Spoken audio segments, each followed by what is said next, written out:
and welcome back to another episode of Learn Wine, Love Wine. Today we're looking at dry Riesling versus sweet Riesling. Good news is they're all fabulous. It is one of my favourite grape varieties. Why? The acidity in Riesling is always very high, and that therefore means it's fantastic with all different types of cuisines. Whether it's going to be sweet or whether it's going to be bone dry, it can handle it. Not only has it got great vibrant acidity, the flavours, it's quite an aromatic grape variety, quite perfumed, quite pretty. It can be anything from a lighter, more delicate and floral style, anything to a much more richy, peachy style.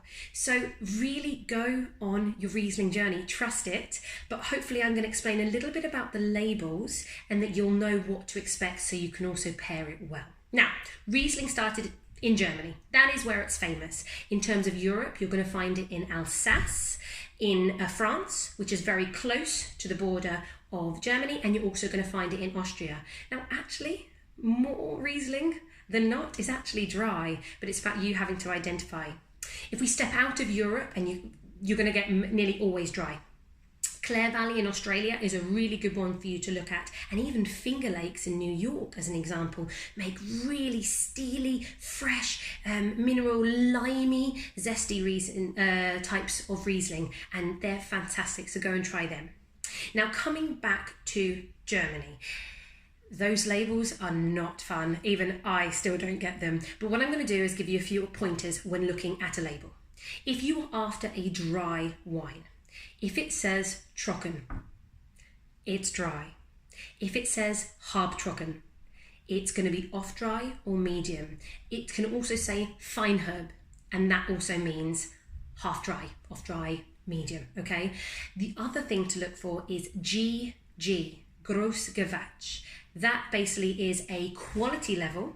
Only certain wineries who are part of this can use this. So not only are you going to get a dry style of Riesling, but you're guaranteeing yourself a really top quality.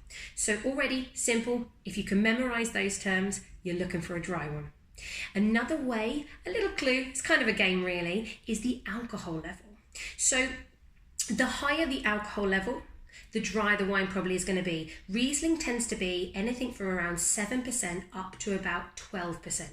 If you're at 12%, it's going to be a dry style. And if it's at 7%, it's generally a quite sweet style. And if it's somewhere in between, around the 9-10, it's going to be off-dry medium. So use that as your indicator for what it's going to be like. Okay. Now in Germany, and I'm only going to stay with Germany, otherwise it starts getting way too complicated with some of the other regions. But they have like a quality level system. Qualitätswein certainly means it has certain regulations and you're going to get a decent quality. And above that is Prädikatswein. And in that they have different terms which allow you not quite levels of sweetness, but styles. So running through them very quickly. If you see in the Prädikatswein system, which will say on the label, if you see Cabinet, it's going to be a lighter bodied style Riesling and can be anything from dry to sweet. Next up will be Spätlese. It's going to have a bit more body, and what normally happens with the fruit and body is it's had more sunshine. So instead of with the Cabinet being a little bit more green fruits and maybe a little bit citrusy, it might start getting a little bit citrusy to peachy. And then after Spätlese, you get to Auslese. And Auslese is going to be a nice full-bodied Riesling and probably that richer, peachy, concentrated fruit that we talked about. All of those levels can be dry up to sweet. Anything above that, which are two more levels, Beerenauslese and Trockenbeerenauslese, have to be sweet. If you see them and you don't want sweet, stay away, okay? So that gives you a little bit of an idea between dry to sweet, okay? I am going to try this Riesling, which I got from Asda at $9.98. This is by Leitz. Leitz are a phenomenal family in the Rheingau region. It says Rheingau here. Rheingau gets a lot more sunshine than a lot of the other areas in Germany. So again, more sunshine, what I explained a second ago, means richer fruit, more full-bodied and peachier flavours. If you want a lighter style of Riesling, Mosel, much cooler, much fresher. So they're two major regions which will also give you an idea of a different style. So investigate the two, try them next door to each other, and see the different flavour profile. Leitz has been around, definitely documented in the same family since the 1700s. But what's super exciting is a winemaker called Johannes Leitz. In 1980s, he took over the property when there was literally 2 hectares, and up to today, there's about 40 hectares now.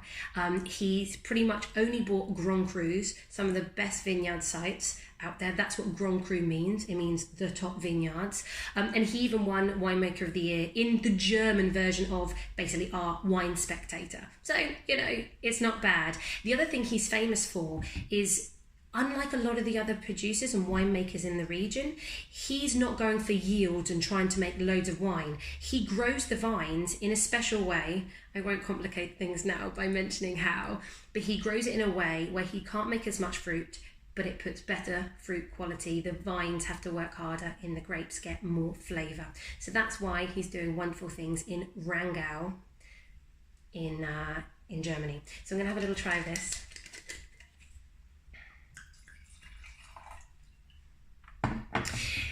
Johannes Leitz also only works with 100% Riesling. He doesn't grow anything else. Any winemaker that just works with one grape variety starts getting to know that grape variety pretty well. So you know you're into a good one. Do you know, this is beautiful.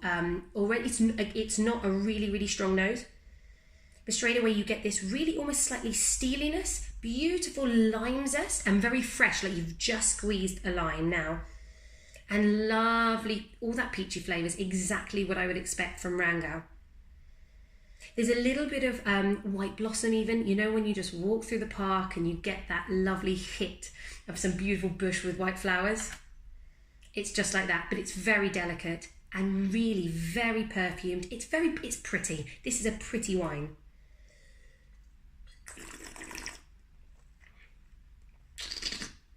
Completely dry.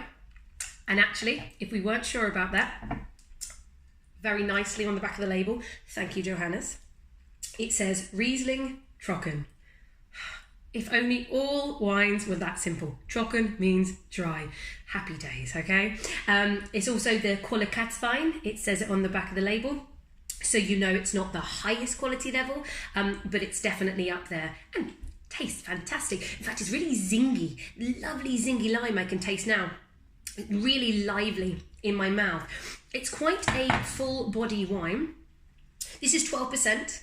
Again, goes with the argument that a higher percentage alcohol is going to be dry. So okay, just keep on thinking that so you can work out how it works. So this is quite full bodied, what we'd expect from a sunnier region. On the palate, the funny thing was, the first thing that hit me was quite the lime, the citrus, and then afterwards became a big, juicy, peachy fruit.